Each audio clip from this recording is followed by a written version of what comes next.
Welcome, dear listener, to Nocturnal History, your quiet gateway to the past, wherever and whenever you find yourself watching, perhaps tucked beneath a cozy blanket or winding down after a long day.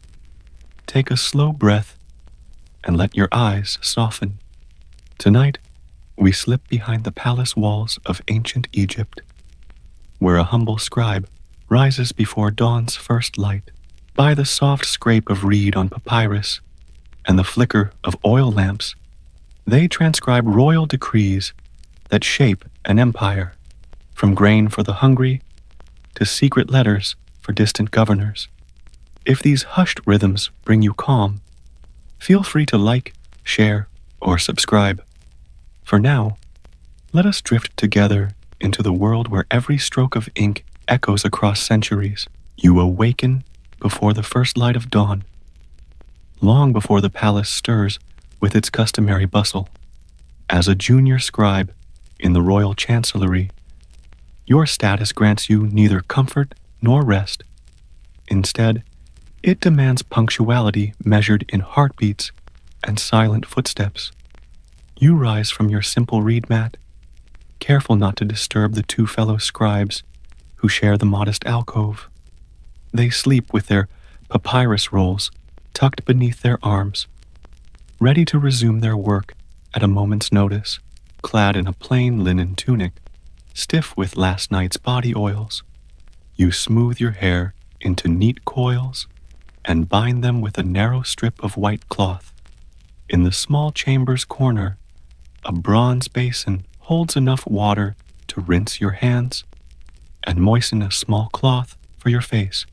The air is cool, heavy with the scent of damp stone, and you breathe deeply before stepping into the corridor. Flickering oil lamps, placed at intervals along the walls, cast long shadows that flicker like the wings of restless birds. Your first destination is the chancellery, a hall of polished limestone flanked by columns etched with inscriptions chronicling past reigns. Before sunrise, only the low murmur of ink pots being opened and the soft scrape of reed pens on papyrus can be heard. You bow formally to the senior scribe, whose headdress of saffron-dyed linen marks him as the keeper of the king's words. He nods once, acknowledging your presence, but offering no words. Speech is saved for more urgent matters. Tonight's batch of royal decrees awaits transcription. Each decree originates from the pharaoh's personal seal pressed into clay impressions, a mark of authority more sacred than the crown itself. The decrees vary in import. One orders the redistribution of grain to famine-stricken border settlements. Another grants tax exemptions to temple estates, and yet another concerns the regulation of labor gangs constructing the new canal locks. Your task is to render these decrees legibly, without error, in hieratic script, the cursive shorthand of hieroglyphs used for official correspondence.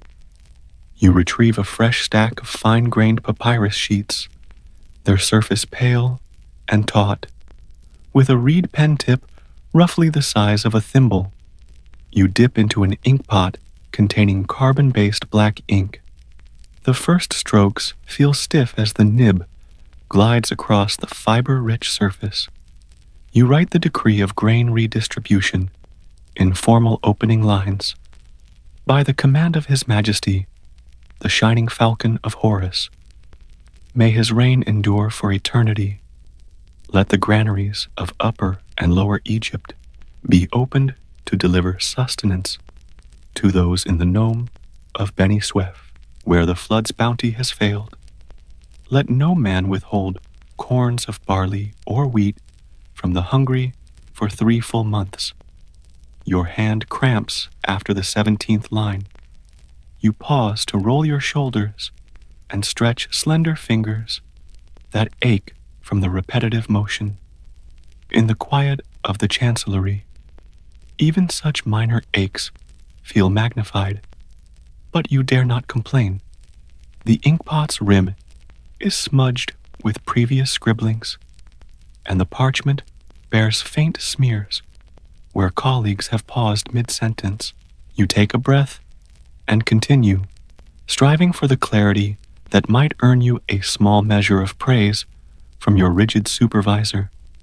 As the first rays of dawn filter through high windows, you finish the grain decree and copy the next. Labor regulations for canal construction. This text sprawls across 2 full sheets, its vocabulary dense with legal terms: statute, mandate, indenture, penalty.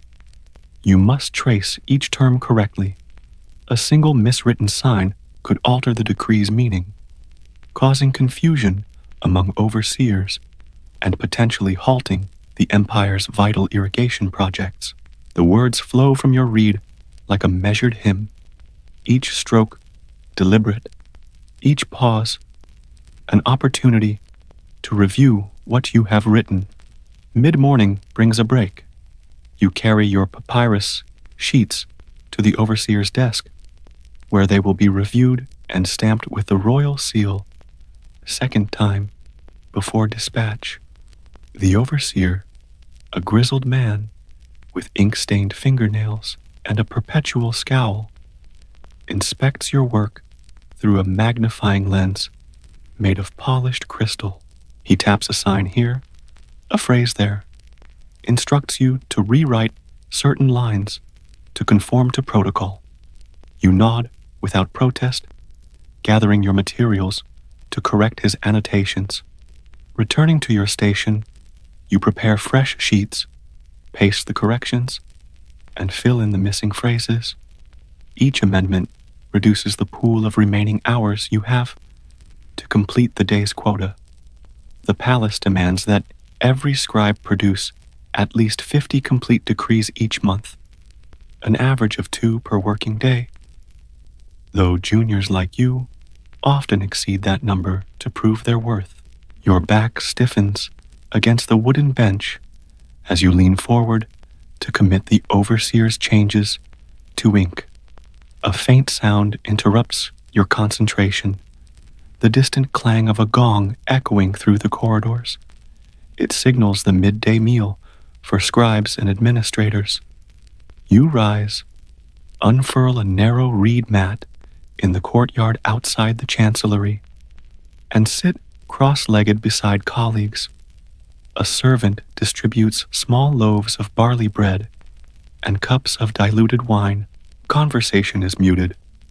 Scribes are expected to reflect on words even during rest. But you manage a few comments on yesterday's debate in the royal court regarding tribute from Nubian territories. These snippets of gossip feel luxurious after hours spent in near silence. Yet you keep your tone measured, lest you convey disrespect for the king's deliberations. After the meal, you rub your palms together to remove resin from the ink stains, then return to your desk. The decrees for the afternoon concern temple finances, allocations of gold dust, beeswax tithes, and maintenance of sacred statues.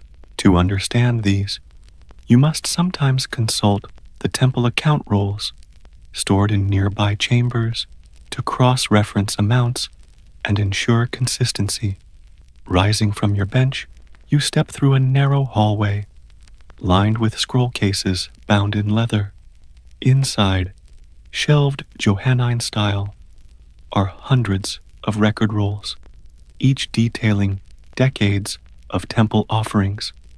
Under the watchful eye of the temple archivist, you search for the tally of beeswax deliveries from the nome of Manet. The archivist, an elderly woman with keen eyes and a voice as soft as rustling papyrus, slides out a roll and spills its contents on a low table. You trace columns of numbers, tens of jars, hundreds of palm weights, and compare them with the pharaoh's decree text. Finding a discrepancy of 2 jars. You note it in the margin and fetch another roll for confirmation. Such errors, if left uncorrected, might lead to accusations of embezzlement or disrupt the temple's ritual schedule.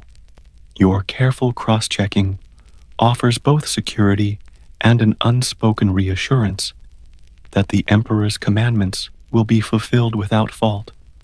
By mid-afternoon, the steady rhythm of your reed pen has begun to blur the edges of your vision.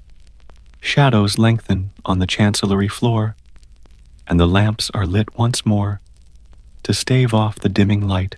You finish transcribing the temple finances decree and turn to the final task of the day, a letter from the pharaoh to a distant satrap in Khedive.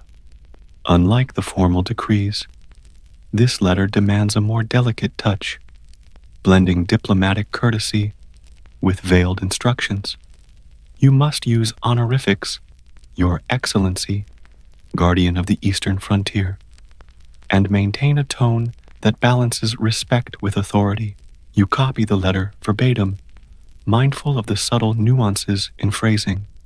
In one passage, the pharaoh commends the satrap for his steadfast loyalty while requesting augmentation of frontier patrols. The shift from praise to command must be seamless. You pause to savor each word, aware that this sheet will carry the voice of Egypt's ruler across hundreds of miles to a man whose allegiance determines the empire's stability in foreign lands. As evening approaches, you bundle the completed papyrus scrolls and seal them in leather cases tied with knotted cord. You deliver them to the palace courier, who kneels to receive them and slips away into the labyrinth of corridors. The chancellery empties gradually. Lamps are extinguished, benches pushed aside, papyrus scraps swept into small piles for disposal or recycling. You linger a moment, running your fingers over the smooth, rolled edges of the final decrees. Your mind drifts to the countless lives these words will shape. Farmers awaiting grain, laborers digging canals under the scorching sun, priests lighting lamps in ornate sanctuaries, and distant governors parsing your delicate phrasing for signs of royal favor. Though your own name will never be attached to these documents, your hand has guided the course of events across the realm.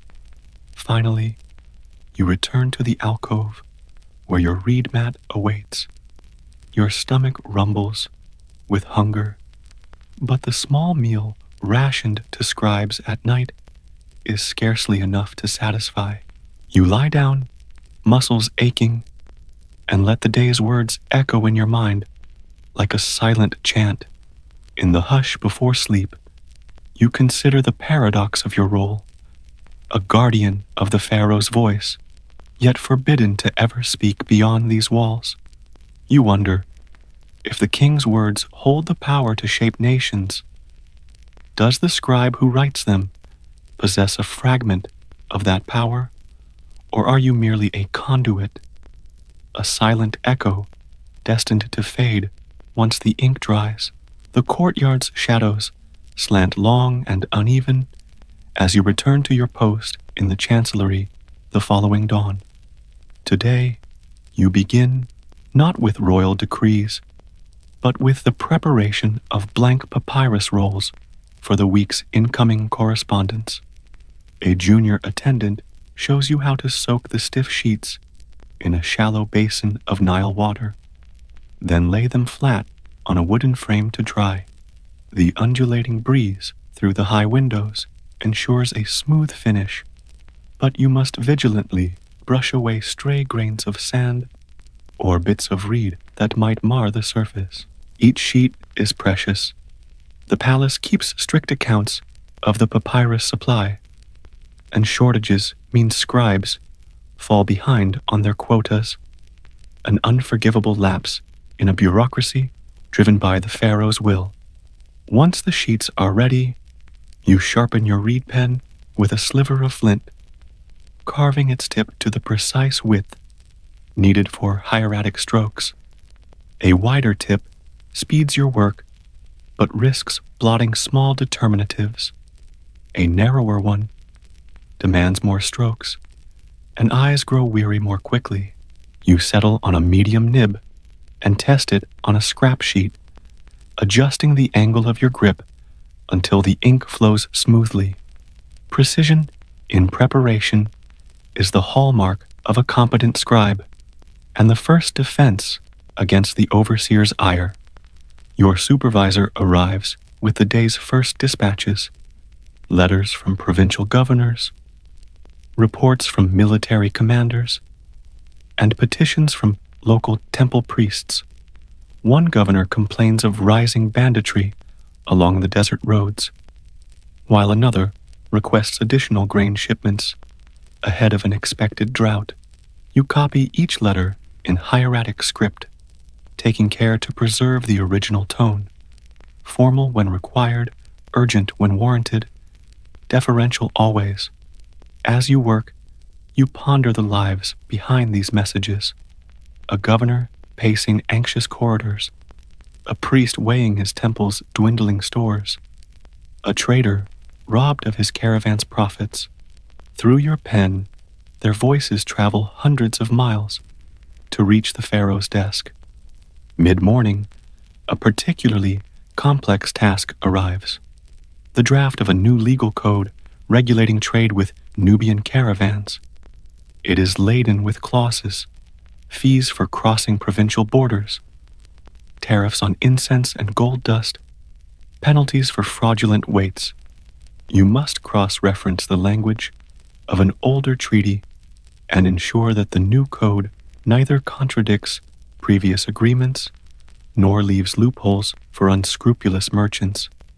Gathering comparative texts involves a short journey to the archives annex, a musty chamber where centuries of legal documents reside.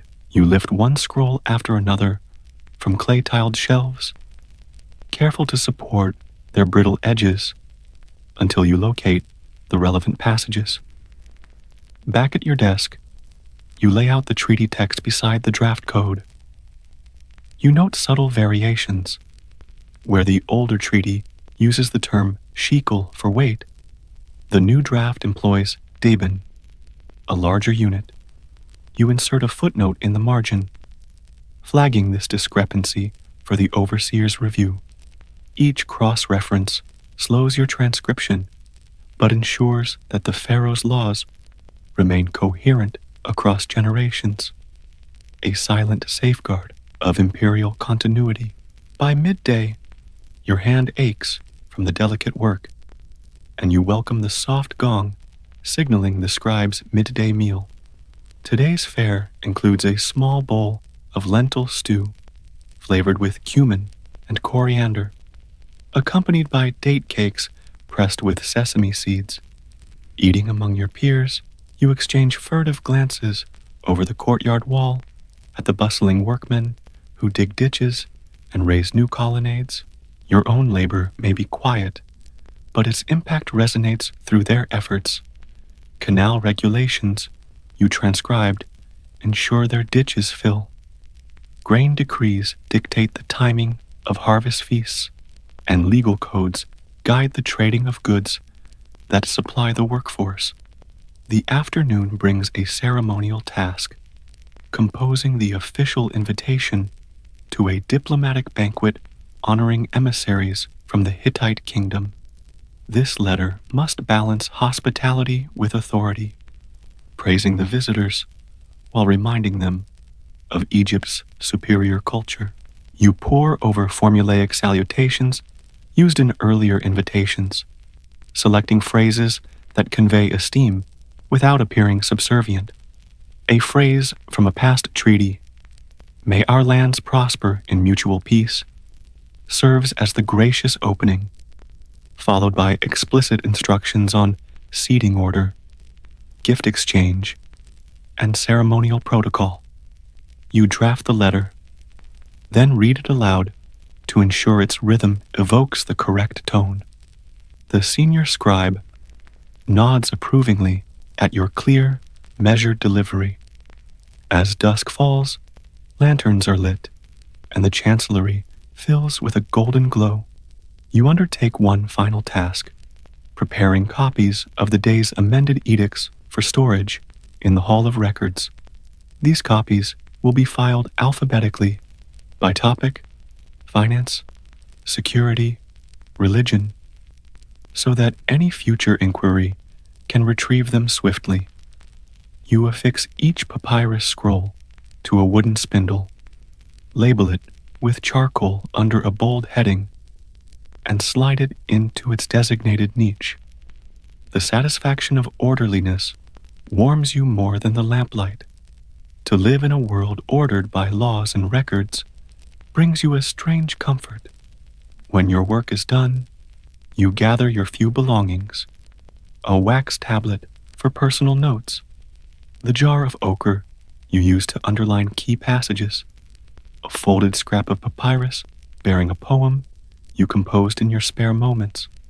The poem, an ode to the river's quiet patience, rests in your pocket, a private testament to your own creative spark amid the rigidity of state service. On your way out, you pause at the archivist's door and present the two-jar discrepancy you flagged earlier. The archivist thanks you with a soft voice and promises to correct the temple rolls before tonight's offerings. Her gratitude feels like sunlight after a long night, reminding you that your meticulous work safeguards not only royal commands, but also the rituals that nourish the people's faith. Outside the palace walls, the call to evening prayer drifts from a nearby temple. You inhale the mingled scents of incense, camel dung fires, and warm limestone. Tonight, you will rest, knowing that your pen shaped the course of events you may never witness. Grain arriving in hungry settlements, canals channeling life-giving water, envoys entering the royal court with measured deference. Yet questions linger as you cross the threshold back to your humble quarters. Will your careful cross-checking against ancient treaties prevent future conflict? Can your humble pages help preserve stability along volatile frontiers? And when your own story fades, will the records you keep still speak the pharaoh's voice faithfully? Or will time's erosion render your efforts as indistinct as the papyrus dust under your fingertips? The lamps are lit well before dusk in the chancellery, their flickering flames casting quivering shadows on walls, lined with scroll cases and carved reliefs. You arrive at your desk as the senior scribe greets you with a curt nod. Tonight, a special commission demands your full attention, a comprehensive report synthesizing the month's decrees, letters, and petitions into a single dossier. This summary will be presented at the next council gathering, where temple priests, military commanders, and administrative officials convene to advise the pharaoh. Every detail must be accurate, every name properly spelled, every number meticulously tallied. You begin by unrolling the dozen papyrus scrolls you transcribed over the past weeks. Each bears the seal of the pharaoh and the annotations of the overseer, corrections in red ochre, marginal notes in charcoal. You place them in chronological order on a long wooden table, their edges brushing like silent witnesses to the empire's workings. The report you draft will follow this timeline, weaving together grain distributions, canal regulations, temple tithes, and diplomatic correspondence. Though the subjects differ, a thread of continuity runs through them. The pharaoh's vision of order, prosperity, and divine favor. For the first hour, you read each scroll attentively, extracting key facts, quantities of grain, numbers of laborers employed, volumes of beeswax delivered, terms of treaties ratified. You jot these figures onto a wax tablet, grouping them by category. Grain shows a surplus in the Nile Delta, but a deficit upriver. Canal projects have progressed on schedule. Temple offerings have increased by 5%. Nubian frontier patrols await authorization. The tablet grows cluttered with tallies, shorthand symbols, and arrows denoting fluctuations. Your mind leaps between papyrus and tablet, translating the pharaoh's commands into actionable data. At midnight, a gong echoes through the palace corridors, signaling a ceremonial inspection of the report in progress. You step away from the table to present your draft to the senior scribe and an assistant tally keeper. They scrutinize your wax tablet, comparing its inscriptions against original scrolls. The tally keeper counts the signs of barley and wheat to confirm your grain figures. The senior scribe reads aloud translated passages, ensuring the essence of each decree is captured. When they identify a minor discrepancy, 10 jars of oil unaccounted for, you retrieve the relevant scroll, re-examine the overseer's red ink note, and correct your tablet. Their approval, when it comes, is silent but unmistakable. A steadying nod, and the relaxation of the shoulders tensioned by long hours. Returning to the table, you begin drafting the summary on fresh papyrus. Your reed tip dances across the smooth surface in hieratic script. In the third month of the inundation season, by decree of the pharaoh's august hand, the granaries of the Delta dispatched 2,500 measures of barley and 1,800 measures of emmer wheat to Upper Egyptian nomes, compensating for shortages caused by uneven floods. Canal lock projects, initiated under the counsel of the vizier, progressed 40 cubits along the western embankment of the Bar Yusuf, employing 400 corvée laborers. Temple offerings increased by 5% over the previous cycle, with the priesthood recording 200 jars of beeswax and 800 deben of gold dust. Diplomatic missives to Nubian satrapies requested augmentation of patrols along 10 desert routes, acknowledging the satrap's steadfast loyalty and seeking mutual peace. As you write, you feel the weight of responsibility settle on your shoulders. This summary will shape deliberations that influence every corner of the realm. Whether extra grain will reach hungry children, whether canals will bring life to parched fields, whether temple rituals will proceed uninterrupted, whether frontier outposts will stand secure against raiders. Your role is to present these facts unadorned as a mirror to the empire's strengths and vulnerabilities. When your hand cramp alerts you to fatigue, you pause and stretch your fingers, rolling your shoulders to ease the ache. You take a sip of water, a sweetened draught of date syrup diluted in cool Nile water, and gaze at the flickering torches. The chancellery is hushed now, save for the soft rustle of parchment and the distant drip of water from an ornamental fountain in the courtyard beyond. You imagine that fountain's gentle cascade, its constant, predictable flow, mirroring the steady course of your work. By the second watch of the night, you have completed the full draft of the dossier. You reread every line, comparing it to your wax tablet and the source scrolls, ensuring consistency in style and accuracy in substance. Minor adjustments follow, smoothing a phrase here, clarifying a numerical reference there. Finally, you add an introductory invocation to the august assembly convened before the throne of Horus, guardian of balance. This report is humbly presented, that your majestic wisdom may guide the realm to continued harmony and abundance. With a final flourish, you roll the papyrus sheet and secure it with a blue cord, blue being the color of divinity and truth. This singular scroll encapsulates the labors of many scribes who copied decrees, overseers who annotated them, laborers who built canals, farmers who harvested grain, priests who recorded tithes, governors who dispatched reports. Your name will not grace its margins, yet your hand has orchestrated the narrative that leads to the pharaoh's understanding and decisions. Just before dawn breaks, you deliver the dossier to the throne chamber.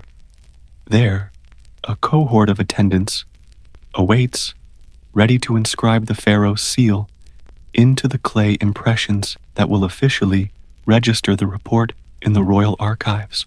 You kneel, slide the scroll into the attendant's outstretched hands, and bow your head. A silent exchange passes between you. Gratitude for a task well executed. Acknowledgement of the burdens you bear. As you retrace your steps through empty corridors, the first pale streaks of dawn appear on the eastern horizon.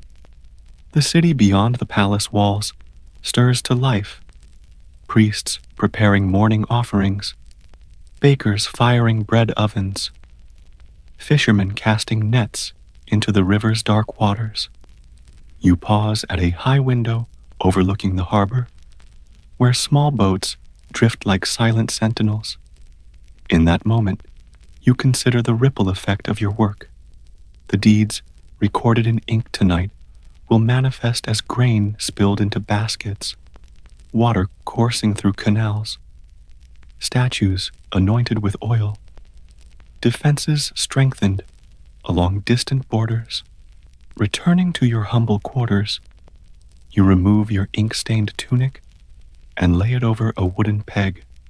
You gaze at the reed mat where another day's rest awaits. In your hand, you find the folded scrap of papyrus bearing your poem about the river's quiet patience. Unfolding it, you read, ever flowing, ever changing, yet steadfast in your course. You carve the world's design without haste or force. You smile softly at the lines you composed. On a rare afternoon free of scrolls and inkpots, the poem feels like a hidden self, surfacing amid the rigors of official duty. You tuck it away and lie down, muscles sore but mind alight with the silent power of words. As you drift toward sleep, you reflect on the paradox of your existence. You give voice to the pharaoh's will, shaping policies that reverberate across deserts and deltas, yet your own voice remains confined to the margins of history. Behind every grand edict stands a scribe's steady hand, yet few acknowledge the conduit through which royal power flows. You wonder, when centuries hence scholars unroll these scrolls and read the pharaoh's commands, will they sense the presence of the humble scribe who rendered them? Or will your name, like the scraps swept from the floor, dissolve into the sands of time? You arrive at the city's eastern gate before the sun has fully risen, guided by torchbearers who fan the paling sky with flickering flames. The streets of Babylon are still muted. Only the low rumble of carts heaped with earthenware jars and bundles of date palms echoes through the broad avenues paved with baked brick. As the appointed grain inspector, an office established under Hammurabi's code, you hold a responsibility that shapes the livelihoods of thousands, ensuring that every sheaf of barley and measure of emmer wheat entering the city's storerooms meets the prescribed standards of weight, purity, and quality. Your day begins in the vaulted chamber of the Ababar Gatehouse, where sacks of grain destined for the royal granaries are unloaded from caravans that have traversed desert roads or drifted down the Euphrates. Each caravan is led by a caravaner, his tunic dust-streaked, eyes wary for bandits, his loyalty pledged to merchants or provincial governors.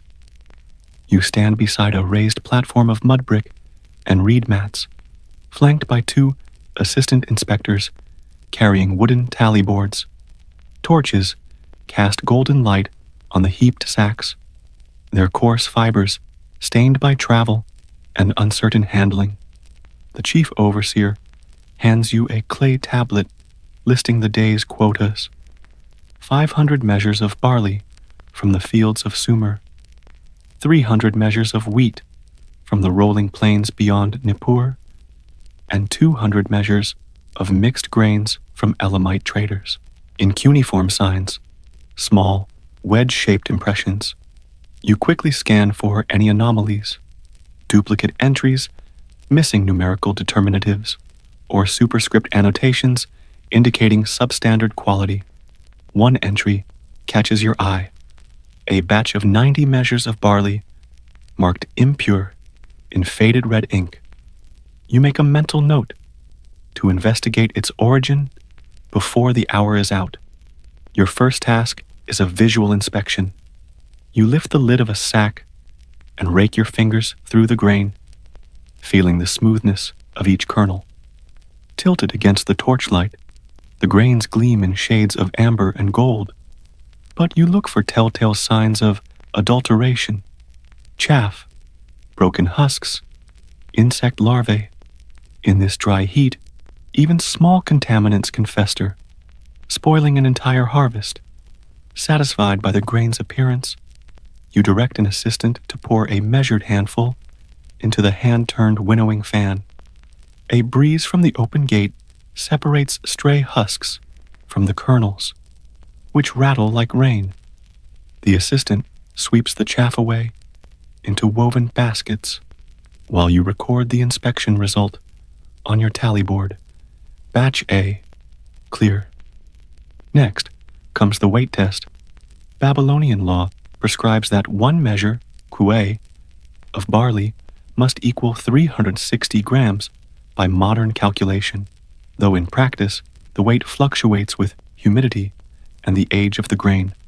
You oversee the calibration of the steelyard balance, a brass arm with graduated markings suspended from a wooden yoke, counterweighted by clay counterpoises inscribed with numeric signs. Your assistant adjusts a counterpoise along the graduated arm until the grain-filled pan hovers level. You verify the reading against the official standard tablets mounted on the chamber wall. The brass catches the torchlight, and you watch the pan's slightest tilt, left or right, as though it might betray a conspiracy. A caravaner steps forward, his leather sandals coated in red dust, and bows respectfully. "Inspector," he says, voice low, "these measures were weighed at the village silo under my supervision. All are sound. His reputation is solid. He commands respect among merchants. But you cannot rely on reputation alone." You nod curtly, then instruct your assistant to weigh 3 additional sample measures drawn at random from the same sacks. This spot check is an extra precaution against collusion between corrupt scribes and greedy traders. The extra samples bear inspection. 2 pass without issue. The third falls short by a mere 10 grams. It is a small discrepancy, yet under Hammurabi's code, even minor shortfalls can trigger penalties. You log the result. Batch A3, short measure. Then you summon the caravaner's scribe, a young man crouched nearby, his stylus poised over a fresh clay tablet. You dictate the finding in precise cuneiform. On the 10th day of Ayaru, in the 7th year of King Hammurabi's reign, a sample drawn from batch A3 registered 350 grams instead of the mandated 360 grams. The carrier, is advised to supplement the deficiency or forfeit the entire batch to the city's common store. The scribe's stylus ticks against the clay as he records your words, the impressions wet and pliable. You watch him press each wedge carefully. Mistakes can lead to appeals or bribes. And when he is finished, he seals the tablet with the official inspection cylinder seal, bearing your name and insignia. While the scribe fashions the clay seal, you move to inspect the batch, flagged impure. A thin shaft of daylight pierces the chamber through a high window, illuminating the sack's contents in dramatic relief. You pour a handful of the suspect barley onto a low clay platform and inspect it against a piece of white cloth. Between handfuls, you find mixed grains of millet, black specks of burnt kernels, and fragments of small stones, deliberate adulterants intended to stretch a merchant's profit margins. The practice is common enough that ancient treatises dedicate chapters to its detection, but every inspector encounters fresh cunning. You summon the merchant who delivered this batch, a man whose eyes dart as he approaches. He protests that the contamination occurred beyond his control, perhaps a servant's negligence or an error at the village granary. Babylon's courts often resolve such disputes by summoning both parties and their witnesses. Yet you hold the authority to withhold the entire shipment until the matter is adjudicated. You decide to impound the batch, marking its sacks with red clay and ordering them transferred to a separate holding area. You dictate another entry, Batch B, impure, impounded for judicial review, as per Parable 113 of the Code of Hammurabi.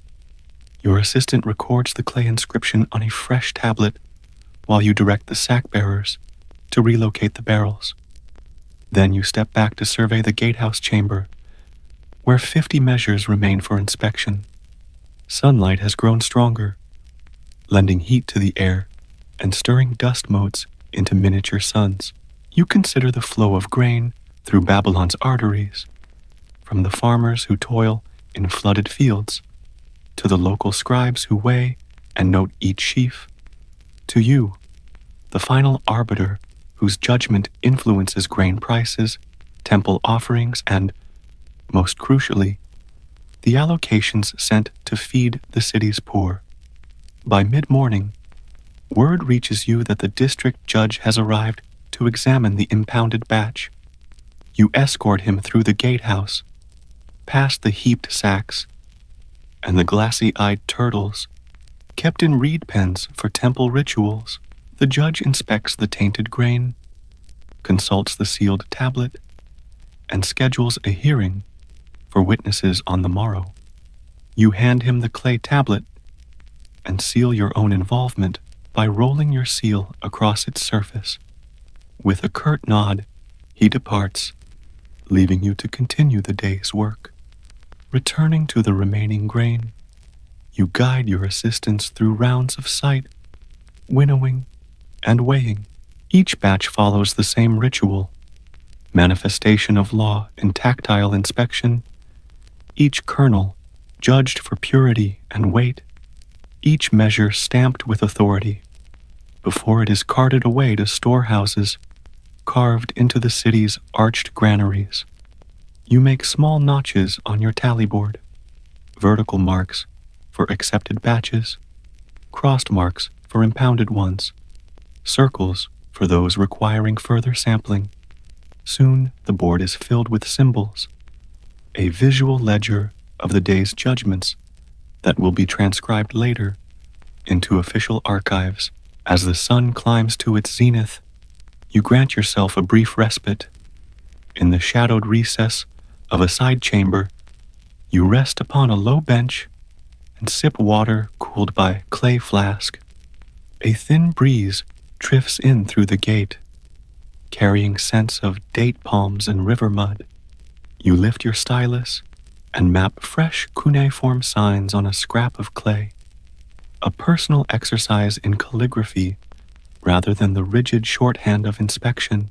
Your hand moves freely here, relishing the curves and angles of symbols that denote harvest, justice, and prosperity. Even as you guard public supplies, the art of writing remains a private solace, but the respite is short. From the gatehouse entrance, a merchant's frantic voice rings out. A rival inspector has accused you of favoritism, letting a wealthy trader pass a suspicious batch in exchange for undue hospitality.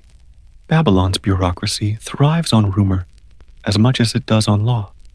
Every official risks censure at the hint of impropriety. You stand and walk toward the merchant, whose face is flushed with anger and fear. He thrusts forward a clay tablet embossed with cuneiform, batch C5, passed despite impurity. You review the tablet and compare its seal to yours. It bears your mark, but the entries differ from your own records. Someone has copied your seal, an act of forgery meant to discredit you. The merchant demands restitution, a penalty against your person. A knot forms in your stomach. The accusation, if proven, could cost you your office, your livelihood, and perhaps your freedom under the strict codes of Babylon. Clutching your tally board, you raise your voice to call the assistant inspectors. The midday heat bears down, and dust spirals in the shafts of light around you.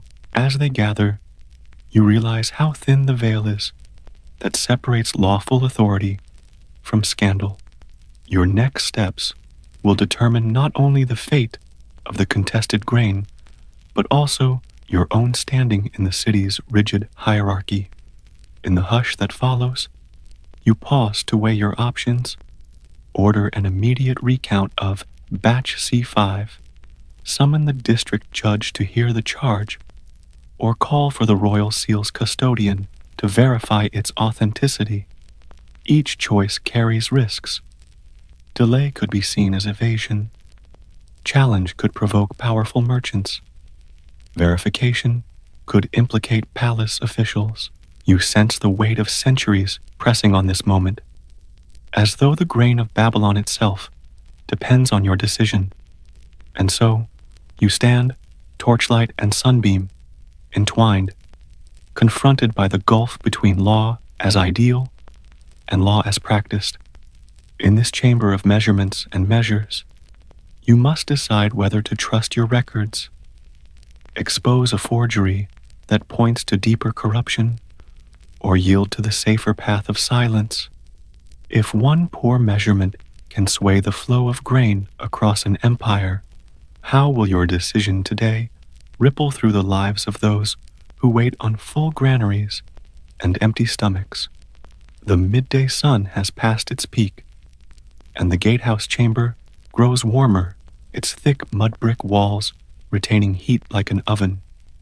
You wipe perspiration from your brow before addressing the cluster of assistants and the anxious merchant gathered before you. Their breath hovers in the air, mingling with the lingering dust motes from earlier inspections. You clear your throat and speak in measured tones. I will order an immediate recount of batch C5. All measures will be resealed for accuracy. No grain shall depart these walls until the matter is settled. Your assistants fetch fresh burlap sacks to transfer the contested grain. The merchant watches nervously as they pour each measure onto the raised inspection platform. Your tally board close at hand. You summon your scribe, whose stylus you trust implicitly, to record every step of this recount in a new clay tablet. As he carves each wedge-shaped sign, transferred, weighed, sealed, you feel the heavy scrutiny of both law and rumor pressing on you. You begin with visual checks, noting the consistency of kernel color and size. To your relief, batch C5 appears pristine, free of stones, husks, or unusual debris. Yet at the weight test, inconsistency emerges. 3 of the 10 sample measures fall short by 5 to 8 grams. This time, the deviation is clear.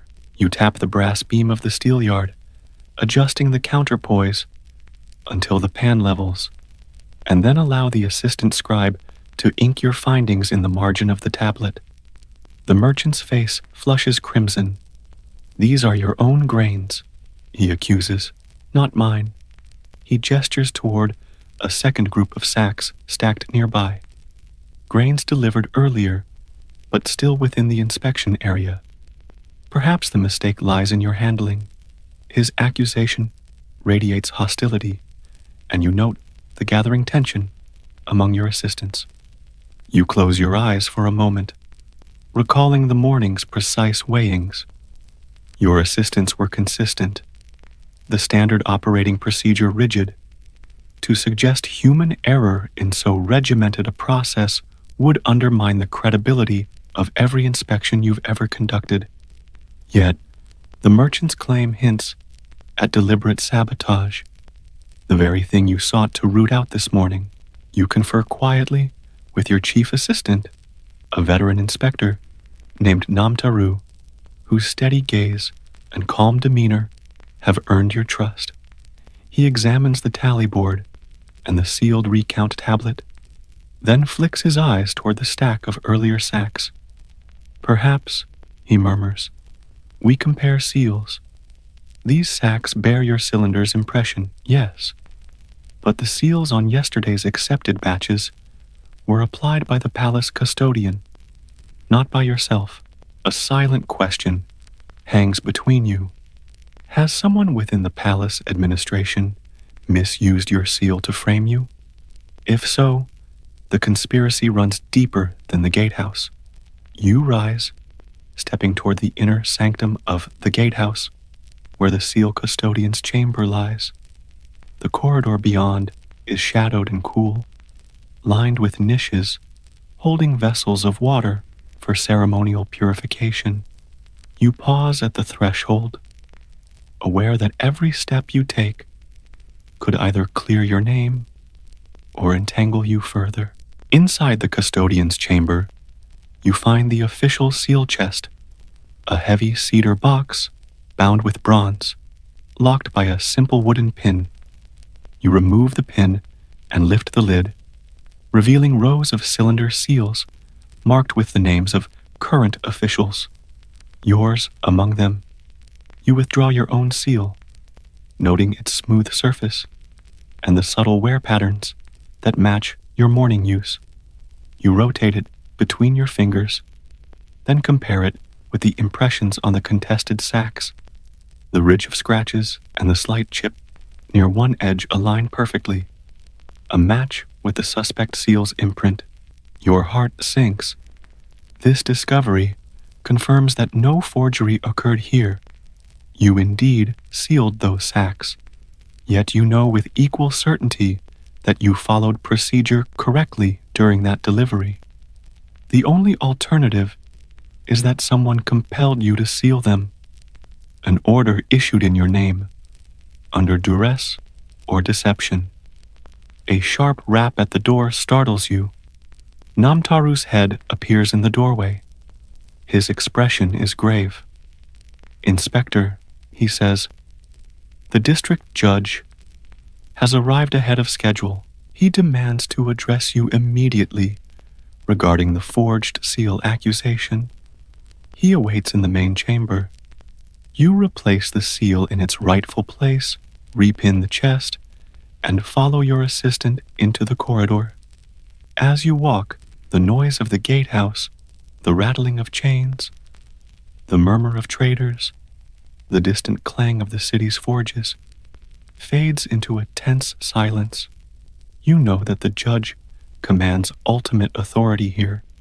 He can dismiss the case, order an investigation into palace staff, or declare you culpable of malfeasance. Before you reach the judge's chamber, you pause to gather your thoughts. You must present the recount tablet, the tally board, your own testimony. But you must also explain why your seal, wielded correctly, produced a flawed inspection. Was there a moment of distraction? A misreading of the balance? Or is someone orchestrating events from the shadows, using the hallmarks of the law to destroy your reputation? You step through the ornate doorway, wood inlaid with bronze, and lapis lazuli, into the judge's presence. The judge sits behind a low dais, his robes embroidered with the symbols of Shamash, god of justice. His eyes bore into you with stern expectation. Around him stand merchants, assistants, and 2 palace eunuchs, whose allegiance you cannot gauge. All await your explanation.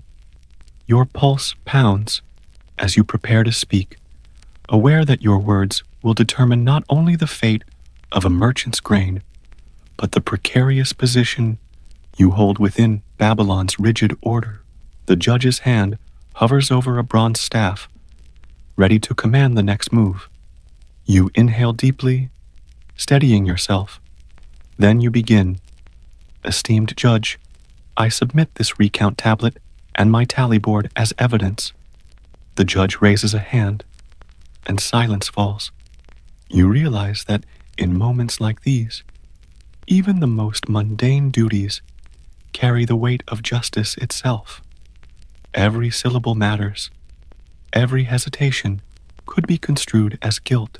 As the judge leans forward to speak, you steel your nerves. Will your explanation restore order and clear your name, or will it reveal cracks in the very system you serve? And so, in the hushed stillness of the gatehouse, you stand between law and uncertainty, awaiting judgment. The judge's bronze staff hovers above the dais, its tip shaped like the sun disk of Shamash, god of justice. His eyes narrow as he regards you from beneath heavy brows. Round the chamber, merchants shift on their heels, and palace eunuchs exchange inscrutable glances. Silence stretches taut as a bowstring. Finally, the judge speaks in a resonant voice. Inspector, you have presented your recount tablet, your tally board, and your own testimony. Yet the seals you affixed to batch C5 match those on the impugned sacks. Explain how an inspection you attest to, as precise, could produce flawed results, and why the merchant's claim of foul play should not stand. You bow your head respectfully, then raise it to meet his gaze. Most honored judge, I stand by my recount and my record. When I resealed the measures of batch C5, I followed exact procedure. Each sample was weighed in the presence of witnesses, cross-checked against the royal standard, and sealed with my personal cylinder. You lift the recount tablet and tap the wedge-shaped signs with a slender finger. These notations record 3 measures, short by 5 to 8 grams each, a fact I would never overlook in good conscience or practice. A murmur ripples among the onlookers. The judge inclines his head. Proceed. You continue, voice steady. To determine whether error or malfeasance occurred, I request inspection of the steel yard balance used for both the original and recount weighings. A flaw in calibration could account for minor discrepancies across multiple samples. You glance toward Namtaru, who steps forward bearing a small clay box sealed with the overseer's mark. From it, he withdraws the brass counterpoises and a length of string once used to hang the beam. The judge's hand signals approval. You and Namtaru move to the side of the chamber where the balance rests on a wooden stand. In full view of the court, you demonstrate its function. You hang an official counterpoise, marked 360 on the beam and hang an empty pan. The beam tilts slightly and remains tilted. You nod to Namtaru, who adds another weight until the beam falls level. Then, guided by the judge's assistant, you compare the beam's graduation marks to the official standard tablet mounted on the wall. They diverge by a small yet significant margin, enough to explain a 5 to 8 gram shortfall. A gentle exhalation passes through the chamber. Faces soften. The judge taps his staff 3 times on the dais, commanding attention. It appears the balance was indeed miscalibrated at the time of the first inspection. Thus, the fault lies not with the inspector, but with the instrument. He turns to you. Inspector, you shall oversee the official recalibration of all steel yards within this gatehouse, and you will supervise the recount of any batches weighed on this device since its last certification. The merchant's security bond shall be restored, and any penalty against him rescinded. You bow deeply. Relief flushes through you, tempered by the weight of new responsibilities. It shall be done, Your Honor. The judge's gaze shifts to the merchant, whose face is pale but composed. Merchant, your patience is commendable. May this resolution strengthen confidence in our city's measures. Let all present know that Babylon's justice is exacting yet fair. He raises his staff once more, touching it to the ground as a benediction. With the legal formality concluded, the chamber relaxes. Eunuchs move to open the doors leading to the courtyard, where torches have guttered low in the waning light. You gather your tools, counterpoises, the balance beam, and escort them back to the calibration chamber. By torchlight, you line up several steel yards on stone pedestals, checking each against the royal standard. You instruct Namtaru and 2 junior inspectors in the proper adjustment of beam fulcrums and slotted counterweights. As you work, you reflect on the hidden vulnerability of even the most routine processes. An unremarkable misalignment in a brass beam nearly cost a merchant his livelihood and threatened your career. Yet systems of accountability, of recount tablets, seals, judges, enabled the truth to emerge. In the meticulous record-keeping you upheld, Babylon's intricate web of commerce and governance proved resilient. By late evening, the recalibration is complete. In the courtyard, you oversee the recount of all suspect batches weighed on the faulty balance, including those delivered this morning and the earlier measures of batch C5. Merchants and caravanners watch as measures are adjusted, seals reapplied, and tallies rewritten. The process hums with orderly precision, a testament to administrative rigor. When the final tally confirms all measures now meet standard, applause, not from the common folk, but from fellow officials and merchants, breaks out in quiet applause, a rare acknowledgement of a job well done. Before you depart the gatehouse for the night, you pause at the threshold. The city lights sparkle against the dark outline of its fortified walls, and the Euphrates glimmers like molten glass. You lift a hand in farewell to the caravanners departing with certified grain, their carts rolling steadily toward storehouses and marketplaces. A sense of fulfillment warms you. Today, through diligence and integrity, you upheld not only the letter of the law, but its spirit. Later, in the privacy of your modest quarters, you unroll your tally board and clean your stylus with care. A new clay tablet awaits, one you will inscribe tomorrow, detailing the day's calibrations, recounts, and resolutions. Yet before that, you allow yourself a moment to revisit the scrap of clay on which you practice calligraphy.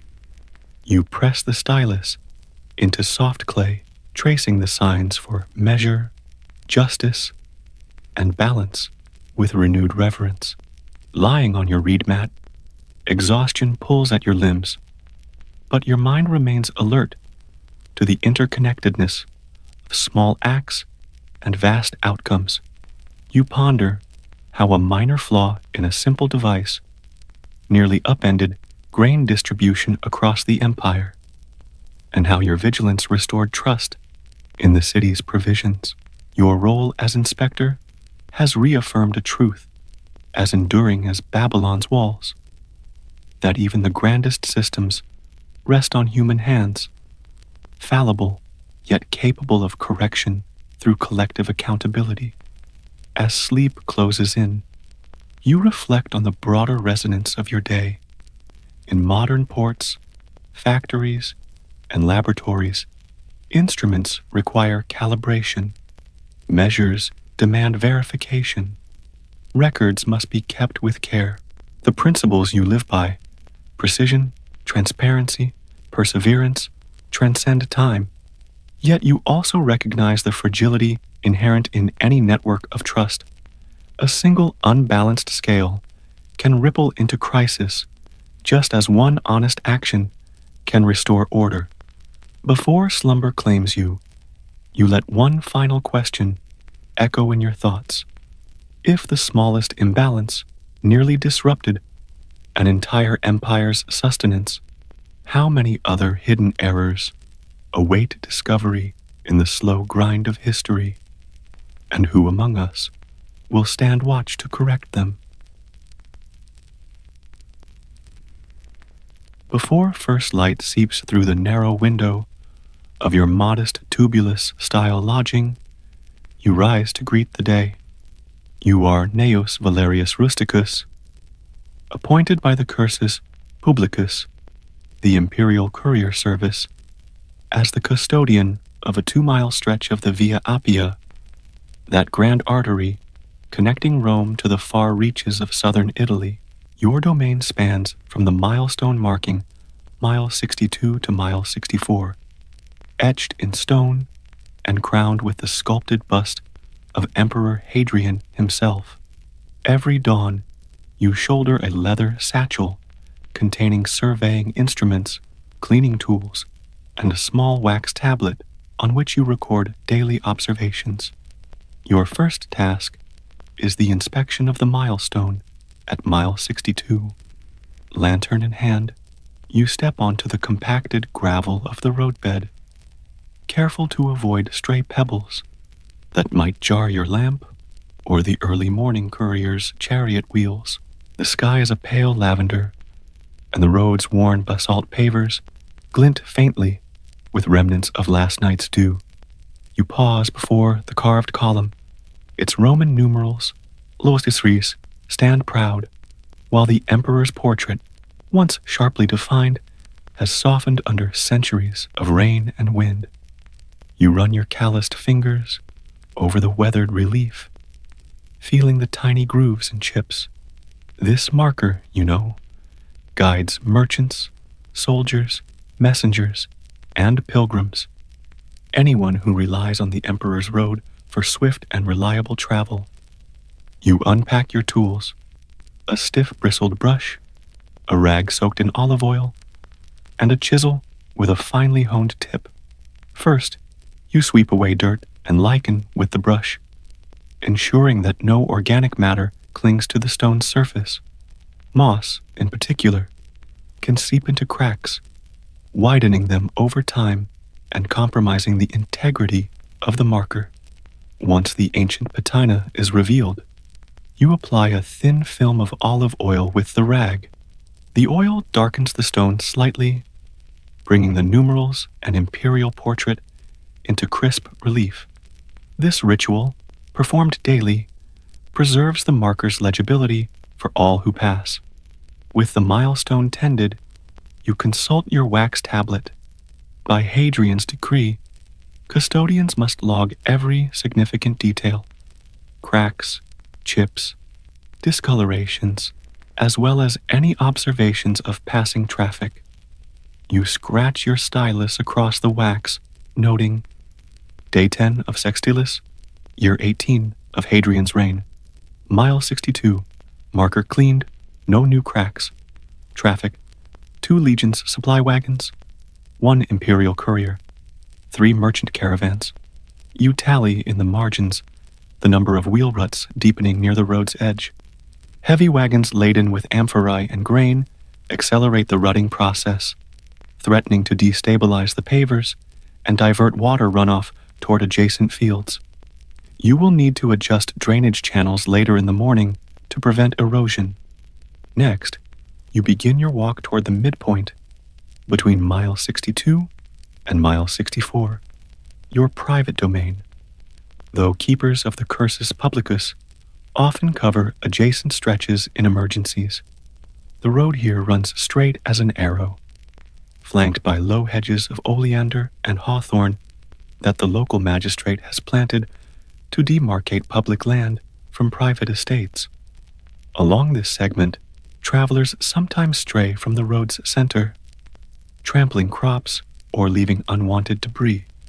Your vigilance ensures that the highway remains clear and safe. As dawn yields to morning sun, you approach a shallow ditch carved alongside the pavers. Its function is to channel rainwater into culverts leading to the nearby stream, preventing flooding that could undercut the road's foundation. You kneel to inspect the channel's floor, finding it silted with mud and speckled with fallen leaves. You retrieve a wooden scoop and shovel out the accumulated sediment, depositing it beside the hedge. You note the presence of a dead hedgehog, likely struck by a passing cart, and push it into the undergrowth. Such hazards could cause horses to stumble, compromising both military and civilian traffic. Mid-morning in this rural stretch often brings unexpected tasks. Today, a deputation of local landowners, agrarii, whose fields flank the Via Appia, awaits you. They approach with deferential nods, carrying letters of petition sealed by the town council of Forum Appii. They complain that recent grade repairs near mile 63 have altered water flow, causing the western parcels to become waterlogged. You invite them to accompany you to the site. As you walk, you explain the importance of crowning the center of the road, raising its middle slightly to encourage runoff to the ditches, and how even minor modifications can redirect torrents of rainwater. At the contested spot, you examine the raised pavers installed a month prior. Indeed, the crown appears more pronounced on the eastern half, deflecting water toward the western hedge rather than the ditch. You kneel, probing the mortar bed beneath a shifted stone with your chisel. The aggregate, a mix of lime and volcanic ash, has settled unevenly, creating a ridge. With practiced hands, you loosen the stone, lift it carefully, and reset it slightly lower on the eastern side, using a wooden mallet and a bit of fresh aggregate to level the crown. As you work, the agraria look on, murmuring thanks. You assure them that improved drainage will follow once the ditch is cleared and the pavers realigned. Returning to your wax tablet, you record adjusted crown at mile 63, section 1. Water deflected west, culvert clearing scheduled. Petitioners from Forum Appii satisfied pending inspection. You seal the entry with a flick of your stylus, then settle the chisel and mallet back into your satchel. By Hadrian's edict, all manual adjustments must be logged and witnessed, and you have done your duty. The sun climbs toward its zenith as you make your way to the second milestone at mile 64. This marker stands at a crossroads where a minor via diverges toward Capua. Here, detritus accumulates, broken pottery shards, discarded straps of leather from wagons, and the occasional pile of refuse left by itinerant shepherds. You brush and oil the milestone as before, then inspect its foundation. The ground beneath shows minor settlement.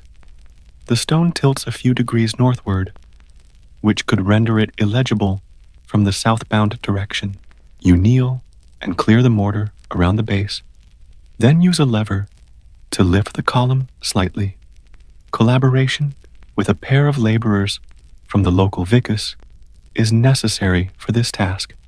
You direct them to mix fresh aggregate and tamp it firmly around the reset base.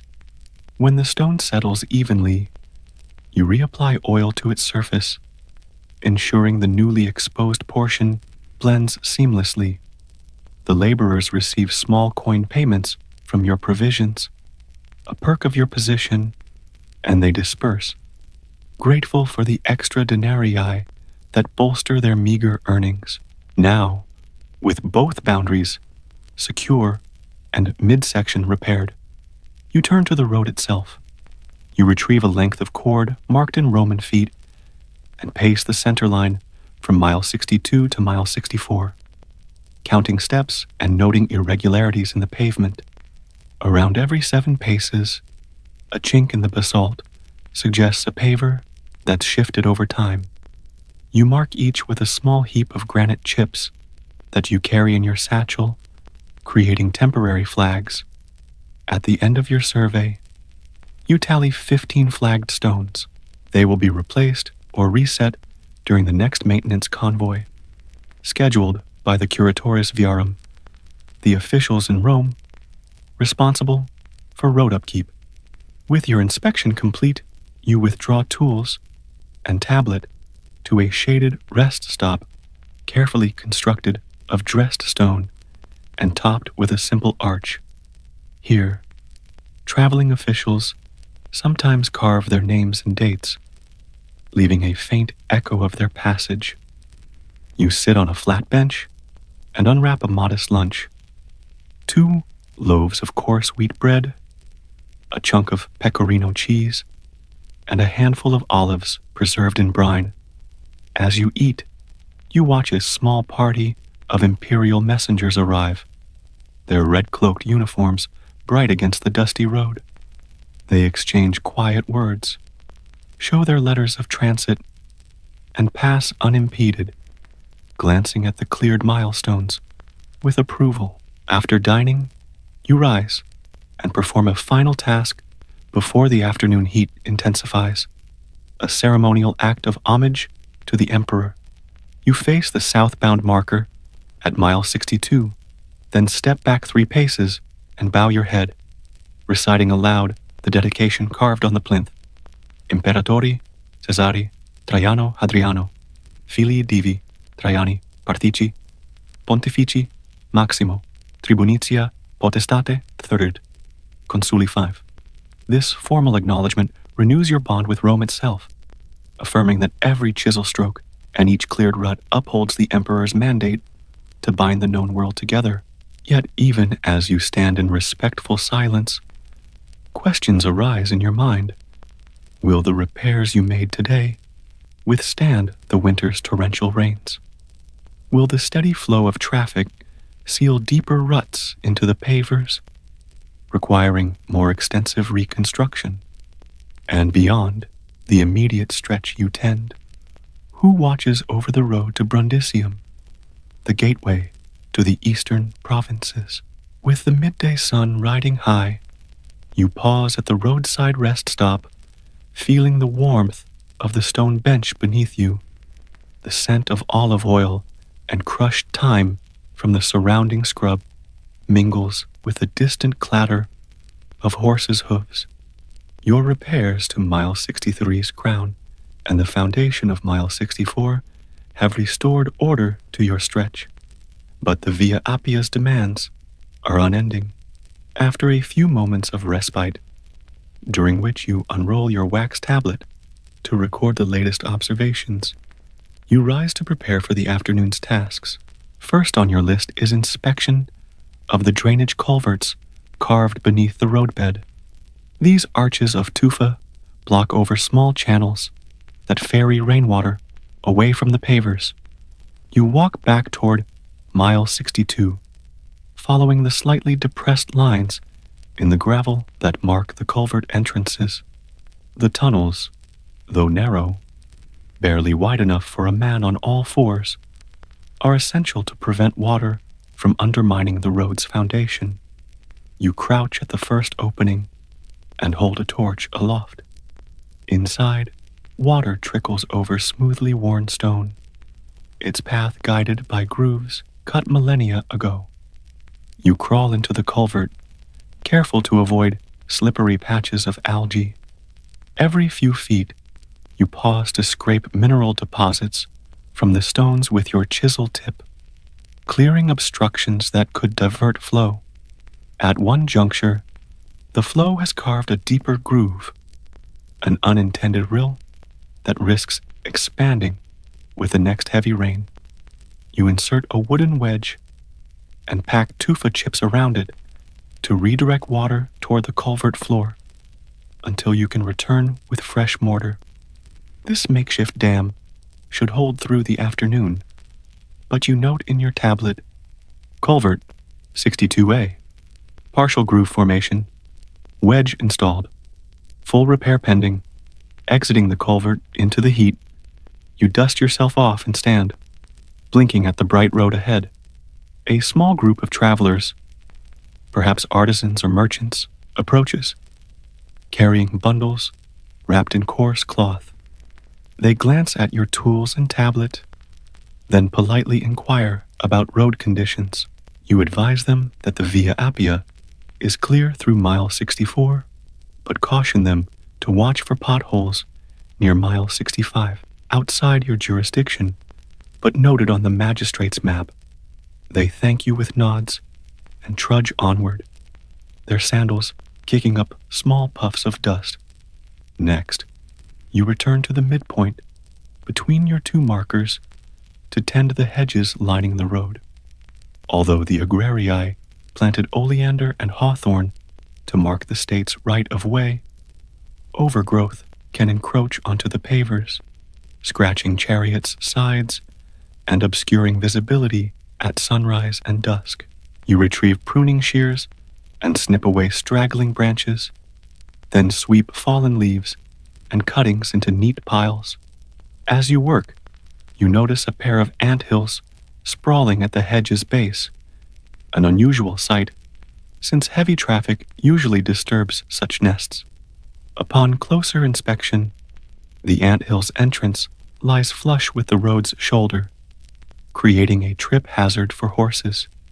You level the soil with your hands and smooth the roadbed until the opening is concealed, planning to apply a small mound of gravel at your next maintenance convoy to discourage future nesting.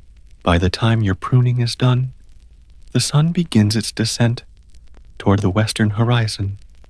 You pause to drink from your goatskin water skin, savoring the cool liquid. Shadows lengthen across the road, and the distant cry of a bronze trumpet signals the return of a military detachment, likely troops from Capua, rotating through garrisons. You watch their disciplined columns march past, shields glinting, standards snapping in the breeze. Despite the Via Appia's heavy civilian use, it remains a vital artery for troop movements. Keeping it serviceable is as much a matter of military readiness as of commerce. Your final major task for the afternoon is preparation of the bi-weekly report to the Curatores Viarum at Rome. By edict, you must submit a summary of all repairs, incidents, and observations for your 2-mile charge. You gather your tools, chisel, mallet, pruning shears, into your satchel, then settle beneath a fig tree planted by a previous custodian. Its broad leaves cast mottled shade across your wax tablet. You inscribe a series of concise entries. Mile 62 marker, no new damage. Culvert 62A wedge, installed, full repair required. Section 62 Sears 63. 15 flagged pavers to be reset. Anthill entrance concealed. Schedule gravel placement. Mile 63 crown realigned. Culvert 63B clearing complete. Section 63, 64. Drainage channels cleared. Hedge trimmed. Culvert 63C shows minor silt deposition. Mile 64 marker. Base reset. Mortar cured. No fresh cracks. Beneath these, you add a narrative paragraph. This fortnight's maintenance secured structural integrity across the assigned route. Notable concerns include partial groove formation in Culvert 62A, requiring full archival repair, and flagged pavements in Section 62-63 to prevent rut deepening. The anthill hazard has been mitigated temporarily. All milestones are legible and stable, ensuring uninterrupted guidance for civilian and military traffic. You seal the tablet with a flourish of your stylus and tuck it into a protective leather cover. Shortly after, you raise a distant column of dust near mile 62, the Imperial Courier's signal. A rider, clad in red cloak, spurs his horse toward you, bearing the magistrate's ciphered instructions. You unlock your tablet, place it on an impromptu writing bench made from a toppled paver, and watch as the courier inspects your entries. He nods, drills a new seal into the wax, and attaches a slip of papyrus bearing Rome's encoded response. Continue maintenance. Prioritize Culvert 62A and pavers in sections 62 to 63. Report any deviations immediately. The courier remounts and gallops away, and you feel the familiar mix of satisfaction and burden. Your work is validated, yet a new set of requirements now awaits execution. As you gather your remaining implements, you reflect on the bond between routine and unpredictability. The Via Appia endures as long as stewards like you tend its stones and channels. Yet every day brings fresh challenges, shifting soil, unanticipated animal behavior, evolving traffic patterns. You consider the broader mosaic of Rome's vast network of roads. Countless custodians, like yourself, scattered along millions of paces, each performing their small but essential labors. The empire's might lies in these mundane acts of stewardship, yet the weight rests squarely on human shoulders. Before you depart for the vicus, where you lodge, you perform the daily homage once more, this time before the midpoint. 3 paces back, a nod to Jupiter at dawn has become a ritual at dusk. 2. You recite a shorter invocation, acknowledging the divine oversight of the roads and the travelers they serve. In the twilight hush, the words feel like a promise to the emperor, to the empire, and to yourself. Yet as you walk the 2 miles home, questions stir with each footfall. Will the scheduled maintenance convoy arrive on time, or will the Curatores Viarum's resources be diverted to a more troubled stretch elsewhere? Can a single custodian truly safeguard such an integral lifeline to the Empire? And if a crisis, blitz of heavy troop movement, or an unexpected storm strikes this very segment, would your preparations suffice to keep the Via Appia open? Late afternoon light filters through the oleander hedges as you set out once more to inspect your 2-mile charge of the Via Appia.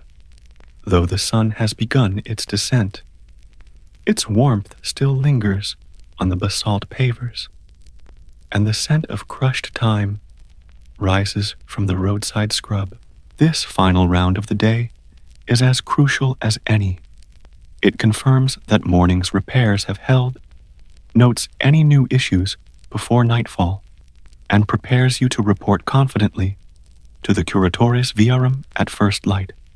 Your first stop is the culvert at mile 62A, where you wedged wood to divert the water flow. You kneel at its entrance and peer into the narrow arch. A trickle of clear water slips through the makeshift channel you installed. bypassing the groove that threatened to undermine the roadbed. You reach inside and remove the wooden wedge, noting how the temporary dam has held. With your chisel and fresh tufa mortar stored in a leather pouch, you pack and seal the groove permanently, smoothing the surface flush with the surrounding stone. As you work, you reflect on how a simple groove, if ignored, could widen into a fissure large enough to topple pavers and disrupt the flow of traffic. Once the mortar cures in the cool shade, you mark the repair complete on your wax tablet. From there, you stride toward the flagged pavers between mile 62 and mile 63. 15 stones required resetting, and you pause at each marker, prying up the basalt slab with your crowbar and tapping fresh mortar underneath. 2 laborers from the Vicus rejoin you at your signal. You demonstrate the precise camber each stone must maintain to ensure water runoff toward the ditch. They tamp the slabs firmly while you run your hand along the surface to confirm its evenness. At the 5th paver, you notice a slender crack running parallel to the road, likely caused by a heavy cart that strayed off course. You chip away the fractured section and fill it with a fine mixture of lime and ash, smoothing it flush so that no wheel lip can catch. By sunset, every flagged stone has been replaced, and you tally the work on your tablet. Reset 15 pavers, crack repair at paver 5, mortar inlay. Next, you inspect the anthill entrance you concealed at the hedge's base. The opening remains unseen, but you notice fresh ant trails along the roadside. If the mound persists, animals might dig deeper tunnels beneath the pavers. You resolve to return with gravel tomorrow, but for now, you sprinkle a handful of coarse stone in front of the hedge, creating a rough patch that discourages burrowing. You add a note to your report. Anthill relocation temporary. Gravel layer pending. Turning northward, you reach mile 64's milestone. The reset foundation, you recall, had cured fully by midday. The column stands perfectly vertical now, its engraved letters elegivor sharp in the dusk light. You sweep the base free of debris and oil the stone one last time, letting the olive oil darken the carvings under the low sun. You step back 3 paces, bow your head, and recite the formal inscription in honor of Hadrian, reaffirming the dedication that links your small labors to the empire's grand design. As you make your way back toward mile 62, you survey the entire stretch in one sweeping glance. The clean markers stand sentinel at either end. The road between is smooth, free of hazardous ruts. Drainage channels run clear, hedges trimmed, culverts sealed. A sense of satisfaction wells within you. Today's work should keep this vital segment of the Via Appia serviceable for weeks, if not months. Still, the road is never truly at rest. Midway through your return, you encounter a lone traveler, a young recruit bound for Capua. His sandals are caked with dried mud, and he carries a simple pack slung over one shoulder. He pauses at the crown you realigned, studying the even slope and letting out a relieved breath. I was told this stretch is rough, he says, voice weary but grateful, yet it feels smooth as a villa's atrium. Thank you, sir. You nod, offering directions to the nearest way station, and watch him continue onward, his footsteps lighter for your efforts. Nightfall brings cooler air and the distant call of owls from the nearby groves. You extinguish your lamp, carried in a metal casing, to shield its flame from wind, and make your final entry on the wax tablet. Day's end inspection complete. All repairs holding. No new hazards observed. Recommendations for tomorrow. Gravel anthill area. Clear culvert.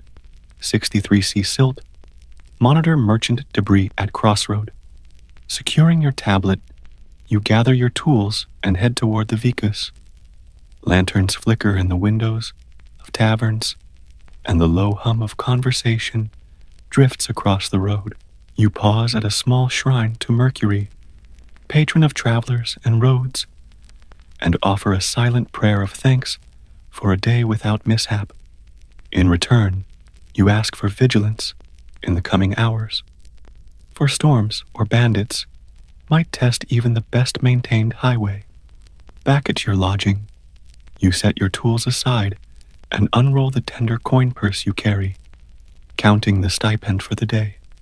Modest but steady, you place your wax tablet in a wooden box to be dispatched with the bi-weekly report.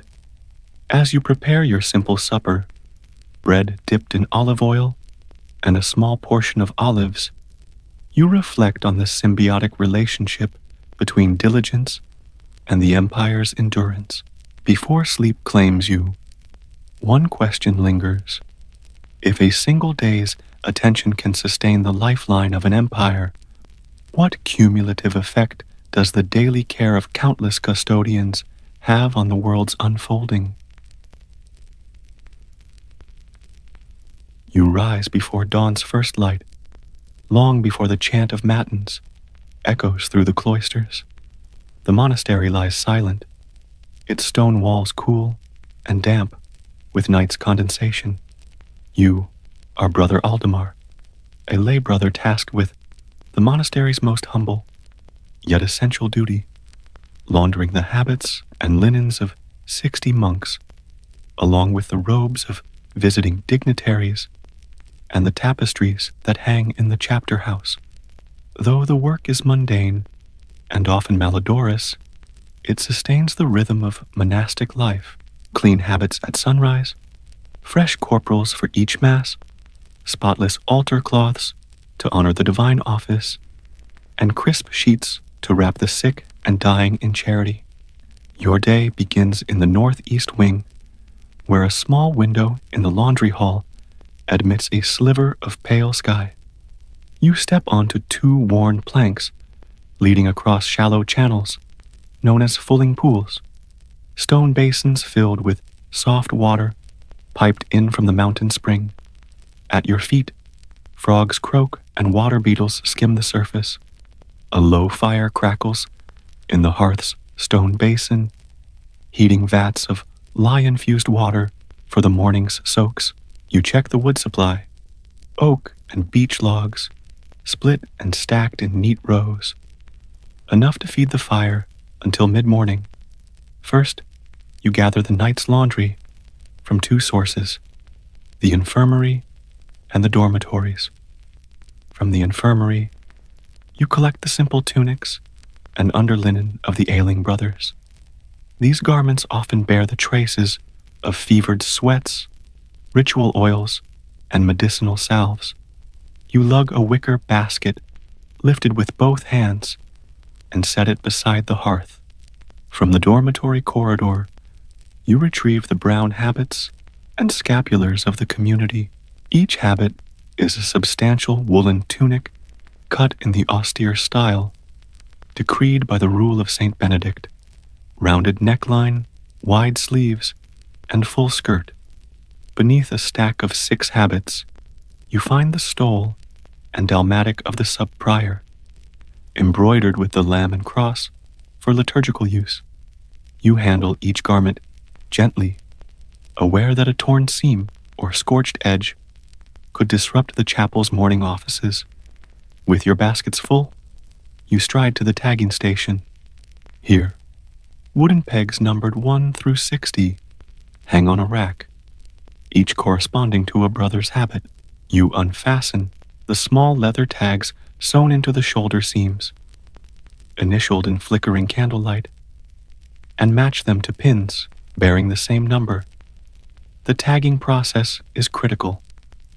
Misplacing a habit could lead to the prior reprimanding you a chapter, or worse, forcing a monk to chant in a shivering habit borrowed from the novices. You align the tags in rows, first infirmary linens, then habits, then vestments.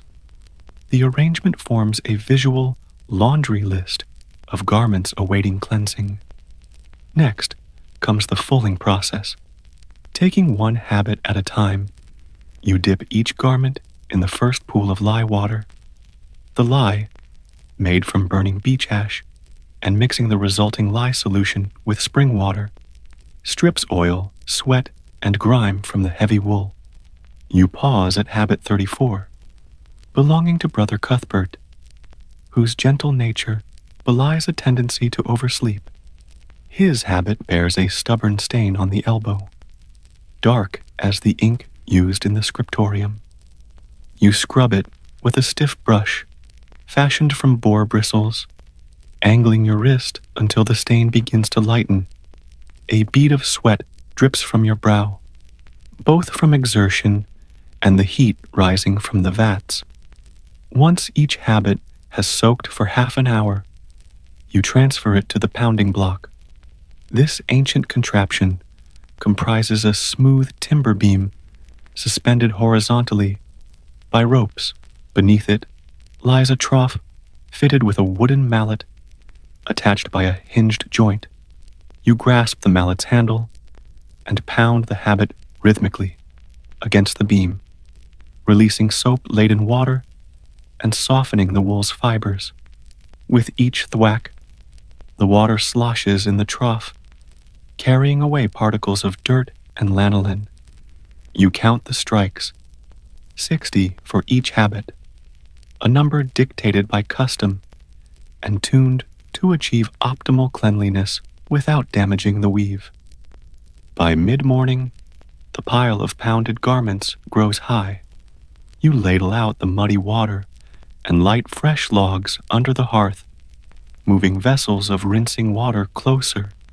You hang the habits over wooden frames, errors, set around the hall's perimeter.